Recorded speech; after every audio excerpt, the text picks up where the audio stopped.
we did this 2 years ago. This is the Sam Hughes home. Your great-great-grandparents lived, honey. And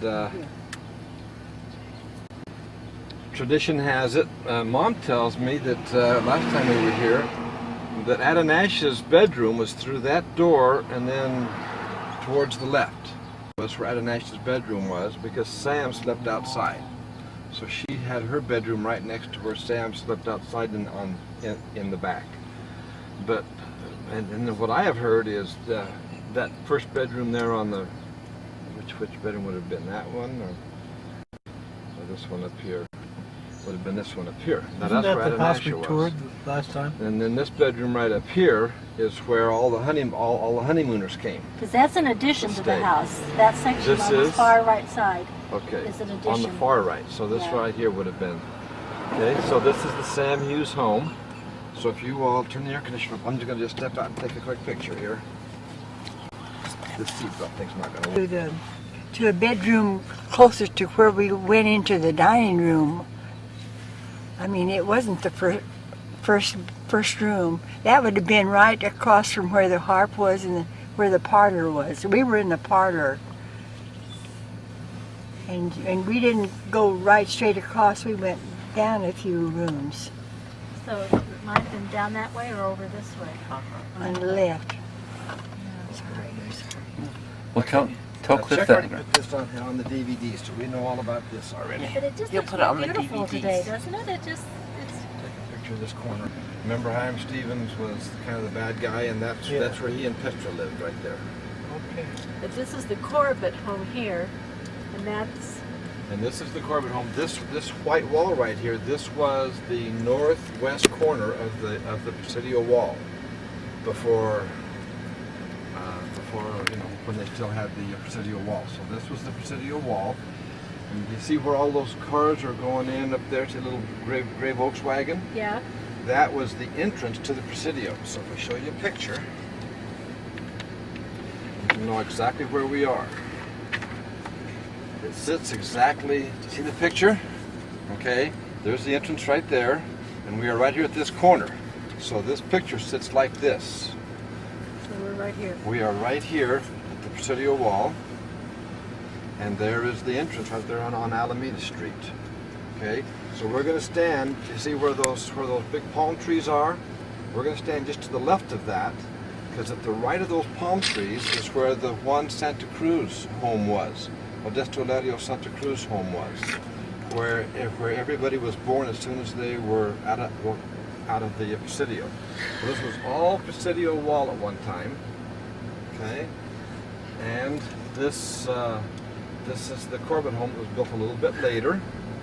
Hold on, Cliff. Stop. Mom had something she Mom wanted has to a say. story about this street back here. Oh, let's Okay. hear it. Yeah. Oh, I can remember Grandmother Hughes going down that street on the left-hand side Why don't you back up a little, Cliff, would you, please? He wants to get it. with her Hang all on. dressed Stop, in. Grandma. Stop. Back a little further. I'm going here. I had a Suburban coming. Okay. You see right there? Okay, now start over again, would you, Mom? I can remember being in the backyard and seeing Grandmother Hughes walk through the back door gate down this street right here, and she had her head with the black shawl on it, and she was dressed in black, and she walked down there to church every morning. She's beautiful, and the birdhouse was right back there, and I spent hours playing in this yard, in my grandmother's yard. So you were in the Corbett yard and your grandmother's yard. Yeah, back just across the street, we'd play both houses. Oh, yards. So the wall to the Presidio was down by that time? Was the wall I down? don't remember about all I remember is Yes. about the birds. Hiram Stevens knocked it down. He wanted that property right there. So the Corbett home was built after Hiram built his and Sam built his. Whatever wall was still left, they knocked it down. And then the Corbett's got. Can you guys hear that? Then the Corbett's built their house in between. Well, where was the Frank next Treat one. home, Cliff? Where was the what? Frank Treat home, where my mother. I'm going to show you that in just a minute. Okay. It's back over that way. Caddy corner. Okay, and right up here is where the only picture that we have of Mom with Grandpa Hughes Grandpa Sam Hughes. Oh no, Grandpa Hughes was, that picture is wrong. That picture's wrong? Yeah, because that is Sam Jr., because Mom was born 2 years after Sam died. Oh, is that right? And so that picture has been mislabeled. That's Betty, not Patsy. Oh, is that right? With Sam Hughes. Well, whoever it was, that was right there, just to this side of those pink flowers. Ah. Yeah, we need to get all this stuff straight. A lot of family Yeah. stuff. I mean, we're back so far in New Spain. It's easy to get confused anyway. Yeah. Without even more problems. Yeah. So the Chuck's right. They had a beautiful view. Santa Cruz River is just right down there. They had a beautiful view from their homes. They were like on the hillside. They were on the hillside. In fact, at the time, Senator Stevens and Sam Hughes, this was the upper crest. This was like Knob Hill, you know, or Snob Hill, whatever you want to call it. Okay, now the next thing that's kind of important to notice, I'll take a picture of this, is I lied. In the little book here, I said that Petra said that the original Santa Cruz home, where everybody was buried and where her father and her grandfather, you know, played as Native Americans, you know, in loincloths, was attached. That stop sign is Alameda. That's the main gate going into the Presidio. Okay? That's the main gate going into the Presidio here at B. And we just came from here at Sam Hughes' home. And in here I said that Petra said that if you go about halfway, that's where on the inside of the Presidio wall, that's where the original Santa Cruz apartment was. What they did was all the military people had their families inside of the wall in a little one-room adobe apartment attached to the Presidio wall to protect them. And because all of our people were military, Bojorquez and Moreno and Santa Cruz and all of them, okay. But what Hiram did one time was Hiram actually, since, you know, when I went through all of my stuff, just to submit all the names, I shouldn't say that. I don't know who's going to hear that. But anyway. We'll edit it out. Thank okay. Edit. Okay. Here, Chuck. Gentiles. Thank you. Okay. Actually, they're not Gentiles though. They're all blood of Israel because they've got Pima Indian blood in them. So they have Lehi in their veins. Anyway, Hiram said one time, I found where he said that if you go, it was just a little bit less than halfway from the corner, from where the opening was to the Presidio, to where the corner was down here to the street of Washington where the Sam Hughes home is. So that's right about So here. if you go a little bit less than halfway, it's right here by this big old tree. Okay? This big old tree probably is at least 100 years old. But see, we're talking 300 years. So this tree probably wasn't there. But right to the right of that tree, if you want to know where the original Santa Cruz apartment was, where Juan Santa Cruz died from cholera, and where his wife passed away, imagine that those two blue door and opening right there, just pretend that those two things right there, and that wall was the Presidio wall.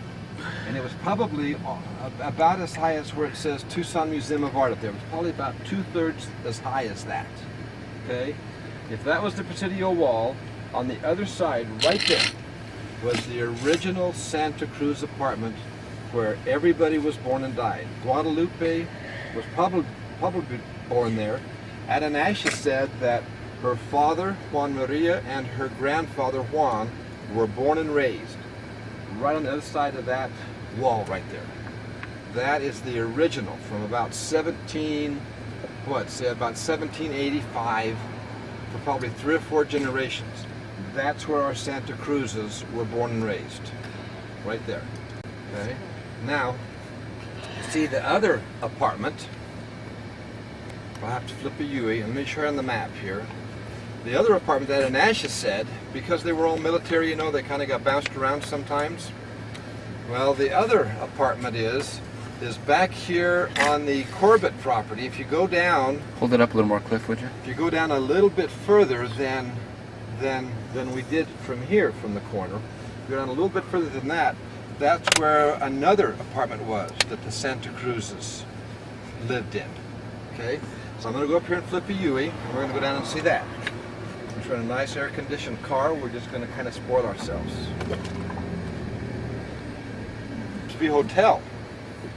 Remember, Hiram Stevens, this was his house, and this was all the Ormsby Hotel. And the Ormsby Hotel is the hotel that Hiram owned for his daughter, Clara Jane, in Washington, D.C. So he renovated this area into the hotel. And when he sold it, about 2 months before he passed away, he tried to sell it, and it was on the market because Marcia got us all these financial records through her Tenny cousin down in Mesa. It was on the market for $3,500, and he only got $2,800 of it out of it. And so Sam said that might be one of the reasons why he was so emotionally distraught, was because the 13-year-old daughter in Washington, D.C. had to have, her and her mother had to have serious money. And he wanted 30 plus. He was asking 38, 34, whatever he could get, 35 out of this.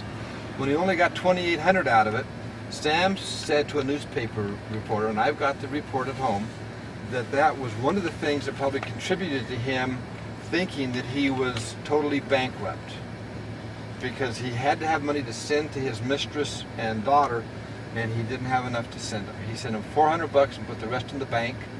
And everybody always asks, well, how can you at the turn of the century have money in a bank and get the money out in Washington, D.C.? There was no telephone, but they had telegraph. And so the banks were using telegraph to exchange monies, the major banks were. So he put this money in the account, and because he had never legally adopted Clara Jane, that meant then that because Petra was the executor, if he and she were both gone together, then legally the judge would not take away the money from an indigent child, which is what Hiram actually in the legal paperwork. What Hiram actually did was when he got control of his daughter, he actually made the mistress look as if she was indigent. And he used that to get control of the daughter so that the mother would have no ties to her own daughter. Oh, dear. Apparently they had a real falling out or something, okay? And so that's why Sam, after Hiram is gone, Sam had to get his brother, Louis C. Hughes, who was an attorney here in Tucson, and they had to use the telegraph. And they had to set it up two ways. One where the daughter was indigent, and two where Hiram was the foster person that was in charge of her. And it was all done pretty slick. Sam and Louis C. and Hiram, you have to hand it to them. They knew their way around the law. I mean, they were really big on law stuff. And so Hiram, that set him up so that when he passes away, if Petra would have gone too, the daughter would have got the full 2,800. She sent 400 already. He sent 400 already, so the daughter would have got another 2,400. You know how much $2,400 was? $1,000 in those days would have bought a house as big as that white one down there, and the property it stands on. A very nice house and property went for about $1,000. He wanted $3,500 for a whole motel. So that gives you some idea. So this was the motel right here that he had tried to sequester the funds for his daughter. And then this part, of course, was the Hiram Stevens home. And just to the south of that tree, this is where the original Santa Cruz apartment was attached, on the other side of that wall. And then Adonashus said there was another apartment, and Jim Parks and I actually walked down to it at the last reunion. You can walk down here through the back part of the Corbett home, and if you come right down here just before this little alleyway, right about here where this alleyway thing is, right here, because this was all Presidio wall. Right here is where we're going to actually park. Question on that Hiram Stevens thing. Then he was intentionally going to kill the two of them so Of that course. his daughter could have the money. Could have all the money. It was all set up that way from the very beginning. What? But why would they need the money so badly? That's what I'm wondering. That he would kill himself and his wife. Well, Was it see, blackmail? he thought that he was totally destitute financially. Better turn that thing off, I guess. Honestly, he Yeah, had well- lived a life of a man of the West. He'd set up his own brothel. Whoremongering was just a natural part of his life. He did not have any children except the one that was back east. He'd lost all of his political power. He loved being in power, and he was no longer in political power. And his GI tract, we don't know what it was, but he was constipated and he was just miserable for years and years. He'd been to San Francisco and Los Angeles, and nobody could help him. And so finally he just said, enough is enough. And he worked himself up into a frenzy, but it was all premeditated, because he had one gun for him and one gun for Petra. And you don't just, do it spontaneously and have everything all planned out. He'd already sold the motel down there. He already had the funds in the bank. He already had his wife as the only executor, not Louis C. Hughes, the attorney, not Sam Hughes, his business partner. He had this little Mexican wife as his, which was a very, very unusual for a businessman to have his Mexican wife as his executor. Hey, there's a car behind you. I want to park right here anyway. And so he obviously had it all planned out. And Sam, a newspaper reporter, asked Sam, and I've got the newspaper at home. Asked Sam, why do you think that Hiram did it? And Sam said, and I'm quoting him as best I can, just a one sentence. He said, I don't think it had anything to do with Tucson. He said all of Hiram's problems were in the East. And so he had sequestered the funds, and he had everything, to where it was all supposed to go down perfectly, and his daughter would get the full 2,800, 2,400 left. He already sent him 400, and then Petra would have whatever was left here with Sam. I think that he was counting on Sam taking care of Petra. But he was going to kill Petra. Petra's family, because see, they had because it was over time, they had all of these families that came and lived with them, like Juana and Victoria and all these people, and Guadalupe. And I think that, in all honesty, to our family, what he did was he took whatever money he had, and he was going to send it east, and he was going to leave Sam and the family here with all the debt. And that's why Grandma Black and Aunt Liz, whenever you mention Hiram Stevens, Aunt Liz would just get red in the face, because he was a murderer, adulterer, whoremonger, and they used words like that, and you never heard Aunt Liz use words like that, because she was of the old school. So our family does not hold, and so I'm very biased, I'm prejudiced, I admit it. Our family does not hold Hiram Stevens in very high esteem, because he planned on leaving us holding the bag, Sam holding the bag, okay? And everything that he had was going to go east to his daughter. So after he died, then Petra was alive, and then Sam was able to salvage a lot. It's amazing You should what see he the did. paperwork. Even before she had the bullet taken out of her You're getting head. this, Chuck. I think it's She important. had the bullet taken out of her head, like about 48 hours later, okay, because the doctor didn't want any infection coming in. So they put her under chloroform for about 45 minutes and took the bullet out, okay? As soon as she came out the next day, Sam and Louis C. Hughes took her down to the bank, and they sealed off that account, which was illegal, because Hiram had that account sealed for his mistress and daughter, okay? But because it was Tucson, and Louis C. was the previous governor, and Sam owned half the town in real estate, the banker said, as a favor for your family, I will not let any of this money go out. And so they stopped that money from going back east, because they realized then that Hiram had planned on leaving our family to hold the bag. And so when Sam realized what was happening, that his partner was kind of shafting him in the back after all these years, Sam said, well, screw you. And so, and modern technology, and he stopped everything. I don't know how much money finally went back east. Marcia and I searched and searched those 2 microfilms, and we don't know how much money. All we know is we did find one debit in the account where it said $400 went back east to Washington, D.C. We only found one $400 debit on that bank account. So we assume that Sam stopped everything else. But didn't Sam in some way take care of Yes. that daughter though? What Sam did then was Sam got a hold of the mother and said, we cannot leave. See, Sam didn't really care then at that point about the mother or about Hiram, because Hiram was trying to set him up. But he cared about the daughter, the one that you did the work for. Yeah. And so what Sam did, what Sam did was Sam said, okay, we have got to find a way for this little girl to be taken care of, regardless of what Hiram tried to do to us.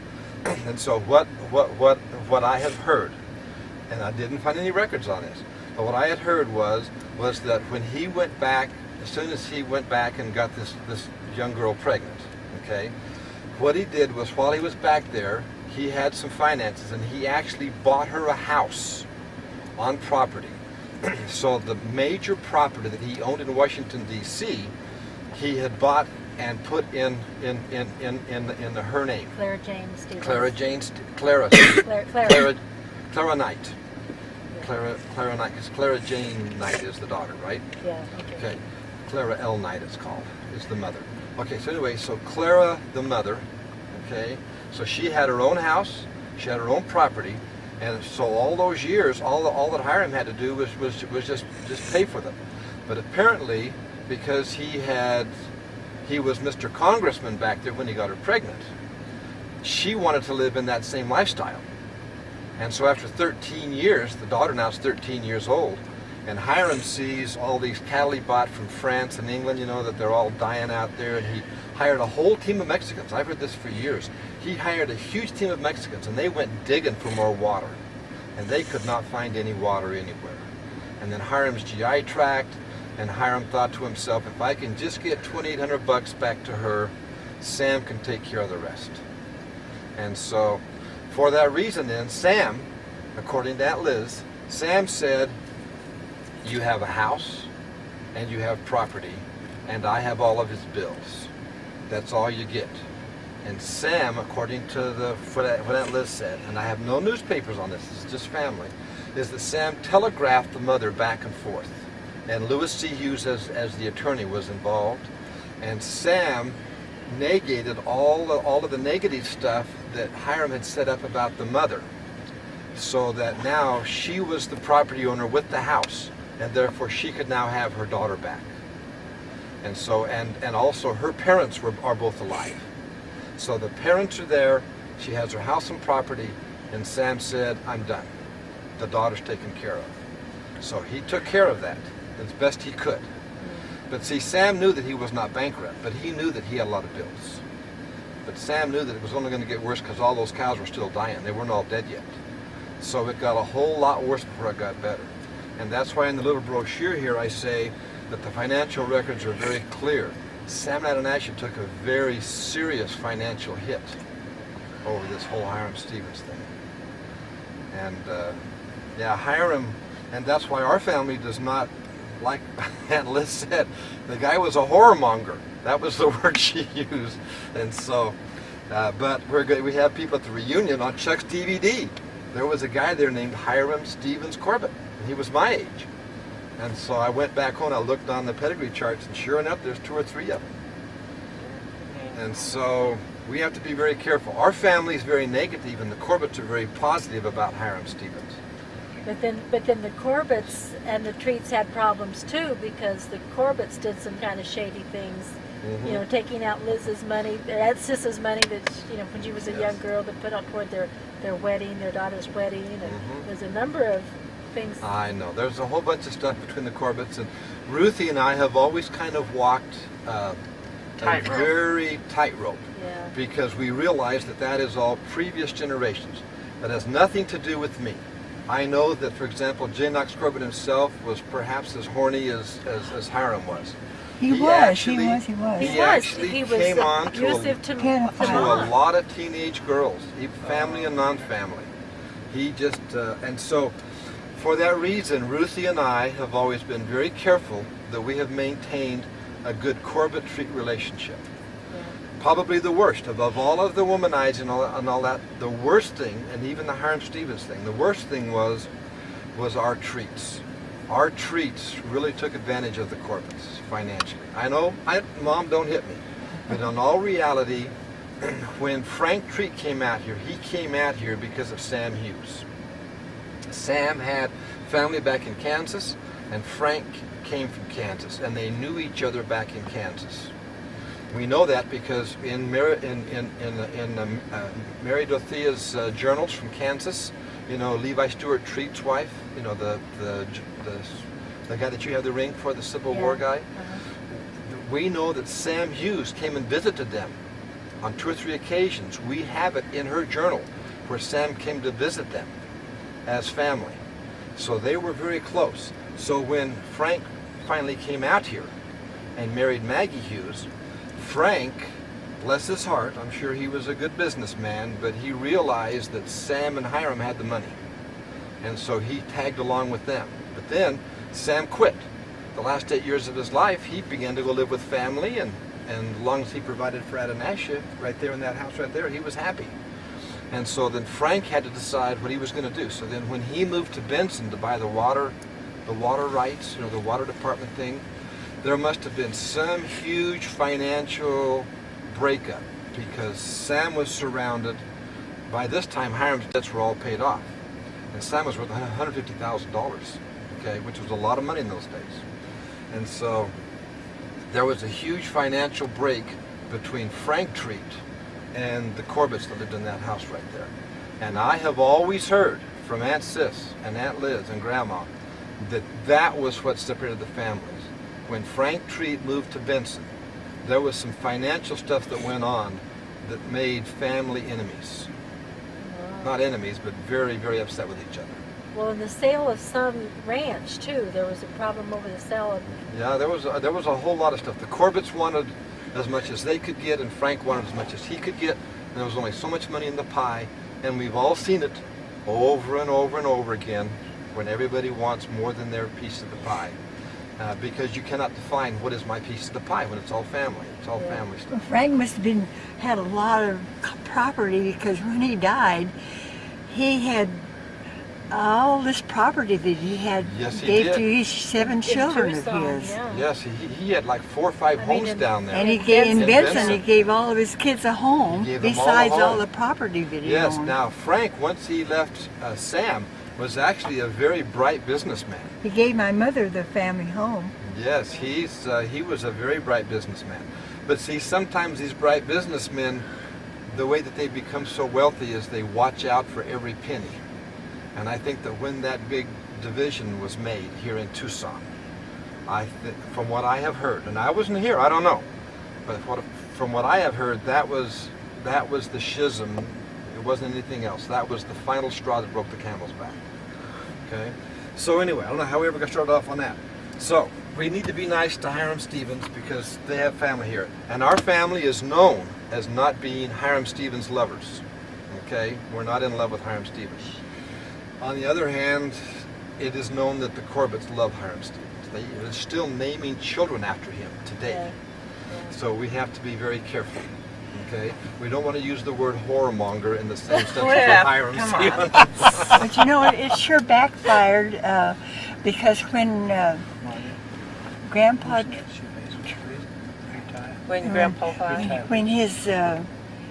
when he died, his wife had a son that they'd never met, and he lived back east, and he, through his lawyers, got half of everything that Frank Treat had.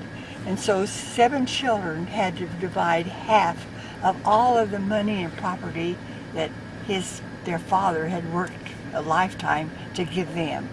Oh wow. Yes, now that's, you're right, Mama, that's a little different. That was Frank, that was Levi Stewart Treat's first wife. Yeah, that's my grandfather. Okay, the Levi Stewart Treat's first wife. Had nothing to do with Mary Dorothea Cooper, the one that we come to the second wife. Remember, Levi Stewart Tree was actually married twice before he moved to Kansas. It was the son. And that was his first son. And actually his first son, I have some records, his first son actually came out west and actually spent some time here with the Hugheses. The first son did. I don't remember his name, but it's Landon. No, it wasn't Landon. No, that's Lambert. Anyway. Well, we had whoever he Landon's was. at the reunion last but time. But that would have been Landon- Hugheses. No. That would have been Hugheses. This is. You're right, Mama. You're right. You're right. There was another division.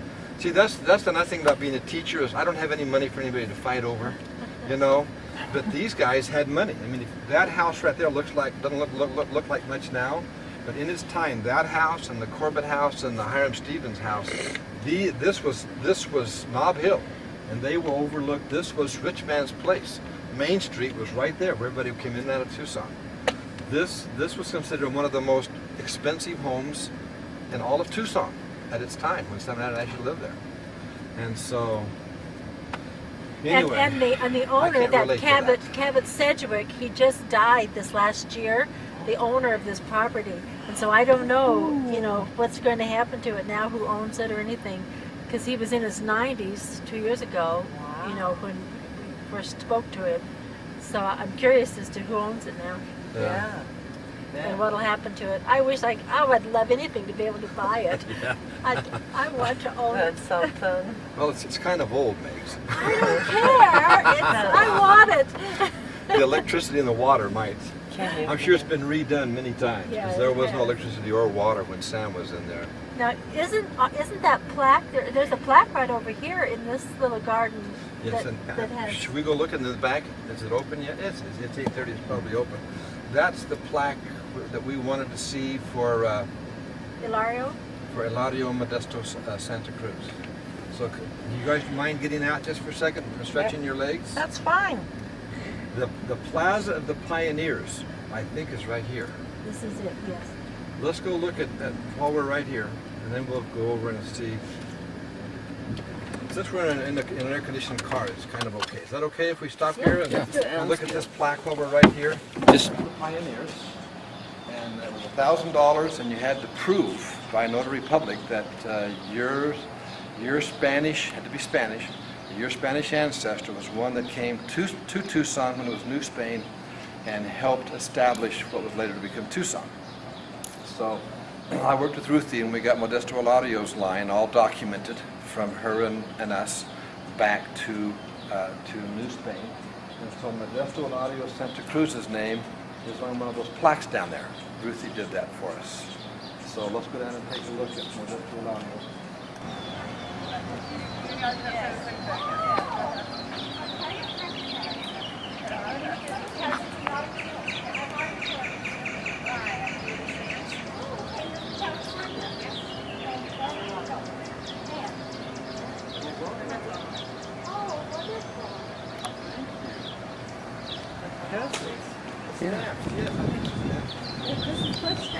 Oh, I'll show you the yes. Oh, good. So we're going to get something I spent some money for. That's Chuck. That's me. Chuck did That's the CD. Oh. He's doing all the DVDs. Oh, He did all the genealogy and the research. Oh, And okay. this is our. I am smiling. Okay. This name right here, this is Petra Santa Cruz Stevens. Yes. This is Petra. We all know who Petra is. Yes. Okay. I have a bracelet of hers. You have The it. Oh, do sister you of really? Ignacia. I don't have it with me, That's all right. but That's neat. and it's gold, and it has her. It has Petra on. As you open it up, it has Petra on the part that closes, that you don't see it. But on the Did you bring it to the reunion? no. Oh. I have her thimble that has the PS her initials Okay, on you it. got that? do you? Oh, well, why didn't you guys? Well, those are really family heirlooms. My grandma Yeah. Julie Hold gave on it to to me. those. Those are my, very precious. my mother gave those to me. She had them, and Yes. she gave them to me. Those are very precious. Well, that's the Petra right here. Okay. If you go down a couple, then we have Atanasio Santa Cruz. Okay. Atanasio Santa Cruz Hughes. And then Sam Hughes. Okay. And then over here, I'm too close to see. Turn that thing off, check the replay. Okay. And then the Mexican period. There's Sosa, This is our Sosa. These are, and Petra, Don Sabino Petra. Martinez, and Sam Atanasia. Yeah, well, there's Carrillo. Jose Maria Martinez and there's Okay, our now the Ramirez. ones So that- that's Mexican period. And then the Arizona territorial So we're period. probably related to all of these people by marriage or something. Okay. We know that Sosa now. We now know the Sosa that Ignacio Borges married a Sosa. Oh, So this is probably her parents or uncles. so then it's appropriate for the museum during the rest of the time when Athanasius harp. It's in our museum now in the Historical Society in the Hughes exhibit, but it normally is in the Sosa home Because in of that that. museum. Because Oh, that was her grandmother. I see. Whether grandmother-in-law or actual grandmother, I don't know. The records are too sparse. But definitely Sosa was ours. Cliff, Okay. there says Lizzie Hughes Corbett right there on that first line down on the Arizona period. And Jane Knox. See that? There's Lizzie Hughes and Jane Knox Corbett. Okay. All right. So, where was Modesto Eladio? Up here, right here. During the Spanish And period. here's the Sosa. Okay, this was related to Adanash's grandma. Was the Sosa line. Ramirez, now the Martinez, Jose Maria Martinez, remember Guadalupe married Martinez. So this is probably the father of our Luis Martinez that Guadalupe married. So our family's all over this, the Plaza of the Pioneers. Because ours was indeed pioneers and New Spain. Kind of cool. It is. It's wonderful. And we got to see some cousins the day early. That's great. Well, to this, a while to drive, you don't want to. Well, thank you. Go. Right here where we're sitting, right here on this land, this sidewalk up here, on the other side of the street from the Sam Hughes home, that sidewalk was all the Presidio wall, the north wall of the Presidio. And this is where Ananias said a little apartment was attached where the Santa Cruzes lived for a while. So here and over there by that big tree, that's where Petra said the Santa Cruz apartment was, the original Santa Cruz apartment, and Ananias said another apartment was right here. So right here in this parking lot, when this was a big Presidio wall 250 years ago, this is where our ancestors played as children.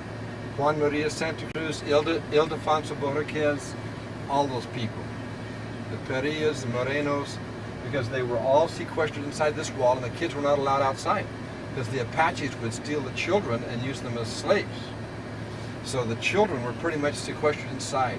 So right here where this man is sitting, right here is where our ancestors played as children 5, 6 generations ago. Our direct line ancestors. Can you explain why so many men were called Maria? Yes, because Mary is everybody prayed The to Mother Mary. Yeah.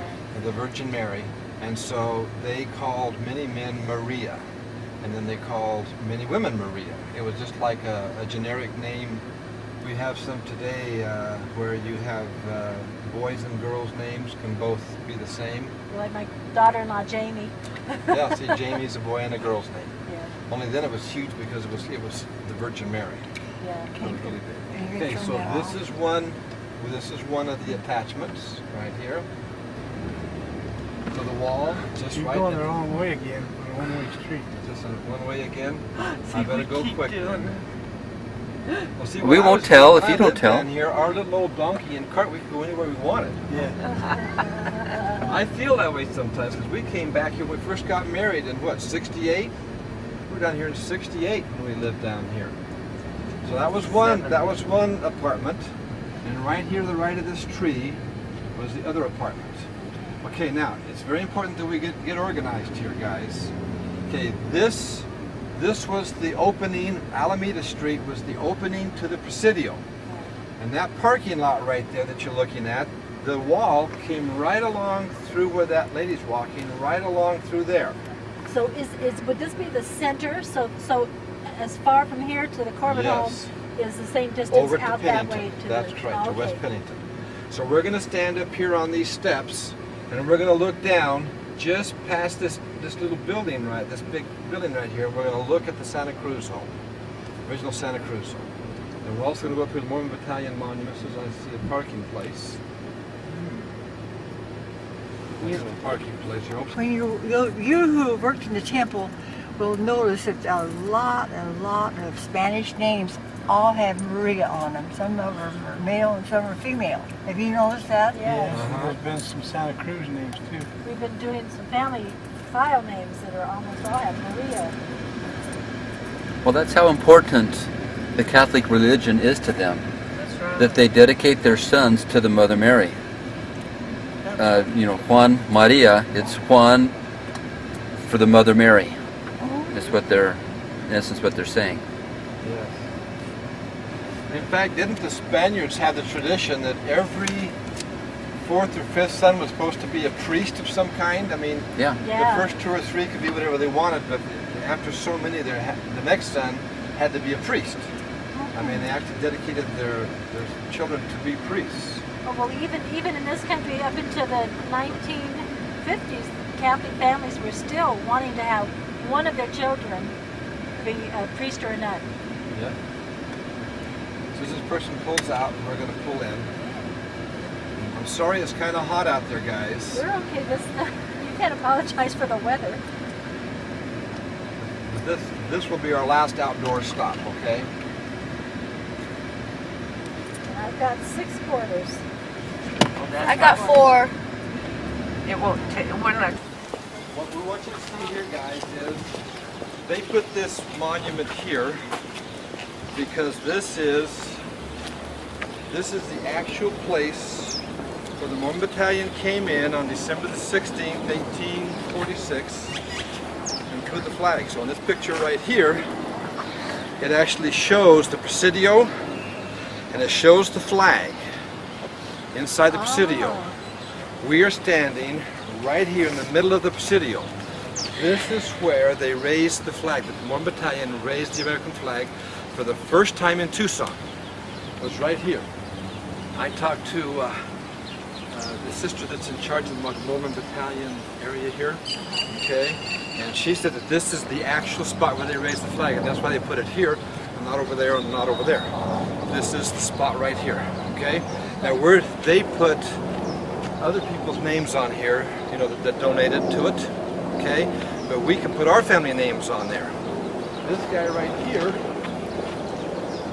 with the U.S. buckle, with the homemade cowhide shoes without any soles. See how it's made out of cowhide? This is our Mormon Battalion guy. Okay? Notice his shoes is compared with the other guy's shoes. They all had soles on their feet. Mormon Battalion, that Mormon Battalion guy right there could have been one of 2 people in our family. This guy right here is Ebenezer Brown. This is Grandpa Stratton's. Yeah, they look at one. This is Grandpa Stratton's great-grandfather, okay? And he was with the Mormon Battalion, him and his wife, Phoebe Draper. And if you read on there, only about 6 or 7 women actually made the whole march. And she was one of the one that made it, okay? But what I wanted to point out to you was, notice the way he's dressed, because notice that he has rawhide shoes, and he's done his breeches a few times, because Ebenezer Brown, we have in his story, Ebenezer Brown one time, this is on Dad's side, okay, we'll get to your side in just a second. Ebenezer Brown one time said that they were so hungry sometimes on the march that they ate every part of the cow or of the buffalo or of the deer except the lights. And we think that means the eyeballs. No. We always, well, it could be, but we used to call the lungs in a chicken lights. Oh, is that the lights? And yeah, that's what my grandmother always called the lungs, was the lights. And I don't know if that referred to this or not. Could be. All I know is that Ebenezer said that they ate everything except the lights. And so, you will see that he's been feasting on stomach or on kidney or on some other brain, some other parts. And if they got bad enough, they boiled their leather hide. boots, the hides themselves, and made soup. They did. They actually cut the hides up and boiled soup. and that's where they're sitting on the 2 sacks of grain. The guy sitting there, that's Colonel Cook, who was the guy in charge of the Mormon battalion. And he came and did not go around Tucson, but went to Tucson because they had to have food. They couldn't make it to Yuma and onto onto LA and San Diego without it. Who was the Spanish man representing? Okay, and so Colonel Cook's in the middle. So that's Ebenezer Brown for our family over here. Colonel Cook. And on the right, we actually had 2 businessmen in December 1846. We had Adonash's brother Filomeno Santa Cruz, who had his own business here in Tucson. So that could be Filomeno trying to trade with the Mormons for food, because we had food, because we had this marshland here, so we had all kinds of grain. We had corn. Didn't have any wheat, but they had corn, and they had quince fruit, and they had watermelons and avocados, okay, and all the stuff that we eat. And so that's corn he's sitting on probably, because that was Maya, the Indian always ate corn, maize, okay? But that's what Colonel Cook came for. He came for the food. And what they traded there on the bottom, what you see, is a whole bunch of buttons. The Mormon battalion didn't have anything when they got here. I mean, they were lucky to come. So what they did was they traded the Mexicans their belt buckles and the buttons off of their shirts and whatever they had for food to get to LA, to San Diego, and then Los Angeles. And so that's a pile of buttons down there that they're going to trade the Mexicans for corn. Okay? And so that Mexican up there, that's well dressed, see how well dressed he is? You see he has very nicely dressed. That could have been one of 2 people. That could have been Petra and Adonash's brother Filomeno, because he owned a business here in Tucson in 1846. Or it could have been Victoria's father. Remember, Victoria is buried next with Guadalupe next to Petra. Okay? We know that Juan Bautista Bohorquez was very close to Adonasha, because Adonasha named her first son Juan Bautista Hughes. He died. And he died as an infant, the first 2 or 3, because she was too young. She was 12 years old and just trying to have kids. And so that could have been the Juan Bautista, the child that she named her first baby after, was her first cousin, Juan Bautista Bohorquez. And he was also a businessman. So we can put our family, Mom's family, that could have been Juan Bautista Bohorquez, or that could have been Filomeno Santa Cruz. And over here, this could have been Ebenezer Brown, or on Marcia's side, Edward Bunker. And there's the cook in the middle. There's Colonel Cook in the middle. So that's why, if you notice at the end, when I talk about all of the sites about the original Presidio, I use this as our center part, because this is when our Mexicans first met our Anglos in our family. It was right here when they raised the flag that day. This was the meeting spot for our Mexican and Anglo families. I remember Adonassia talked about watching the Mormons come into town. Yeah. Because the nice thing is, you remember that this is Alameda Street right here. This is the street, was the gate to the Presidio right here, and only 1 block down there was, half a block was Hiram's home, and at the end of that same block was Sam's home. And Adonasha and Petra were both married at this time. And so Sam and Hiram are going, yes, finally, we have some United States people here, because the Confederates were also threatening. This is about the same time as the Civil War. And remember, Ori told Sam Hughes, if the Confederates get here first, I'm going to have you shot as a traitor, because he was Southern states. He was Confederate. Okay, and so the Mormon battalion came first, even before the Union came. Now later the Confederates did come in, and Sam had to leave. Sam went to California. Sam had to leave for California for almost 8 months to save his own life, because Ori would have had him killed. And Ori was the man who went out to Camp Camp Grant, and he was the leader that massacred the 200 Apaches out there. Oh. And so he was certainly a ruthless man. He would have done that. He would have had Sam Hughes shot. It's in my blood. It's in your blood. That means it's in our blood too. So this is kind of a special place for us. This is where our Anglos and our Mexicans first met. Okay, I want you just to turn around. Okay, to show you how big the Presidio was. Remember, if you look at that street down there, that's where Alameda comes in from Main Street. That was the main gate. Remember on our map right here. Let me orient you. Okay, that's Alameda Street right there, coming in the main gate. Okay, here we are at the flagpole, and up here is the San Augustine Church. Remember where Adonasha dug the baby out of the walls? And this is the church where all of our Mexican, all of our Spanish and Pima Indian and Yaqui Indians all got married. This was the Catholic Church of the Presidio. If you will turn around, see the lady in white? That pink building right behind her. That pink building on the left, where those windows are on the left, that is where the San Augustine Church was. That's how big the Presidio was. That was the back wall of the Presidio. This was the main gate. Over there at Sam Hughes' home was the north wall. And Pennington, an equal amount, an equal distance, one block this way, is West Pennington, and that was the south wall. It wasn't all that big, was it? No, but again, they had to protect it from Apaches, so they didn't want to make it too big. They only had a garrison, that's never more than, say, 200 men stationed here. With a back wall when you're not watching. So they had to keep it to where they could protect it. So, now, I'm going to stray a little bit. I heard, and I've never read it anywhere, I've never documented it, but I heard that the first San Augustine Church, before they built the one attached to the wall back there, that the first San Augustine Church was right here. They had a little chapel right there where this lawn is.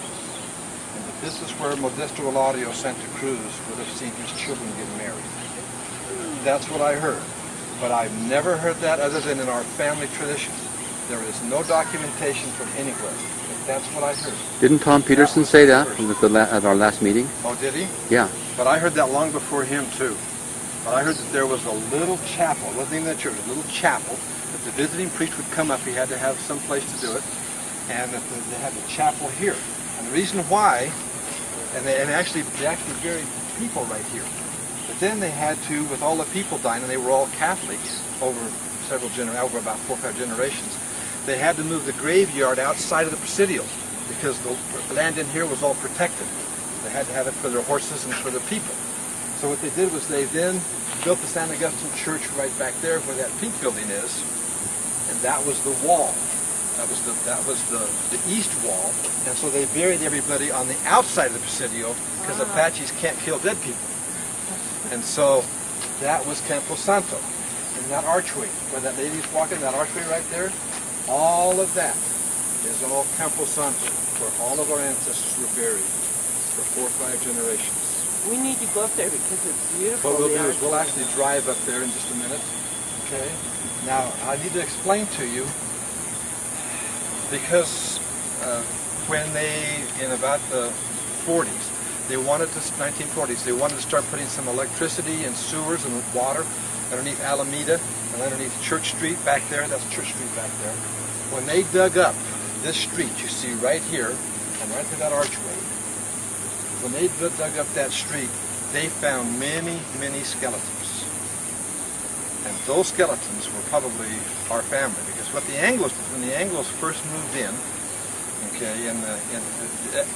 just about the turn of the century, when Sam and Hiram and those guys they were the first, but when their contemporaries began to come in, they also began to be buried in that Campo Santo.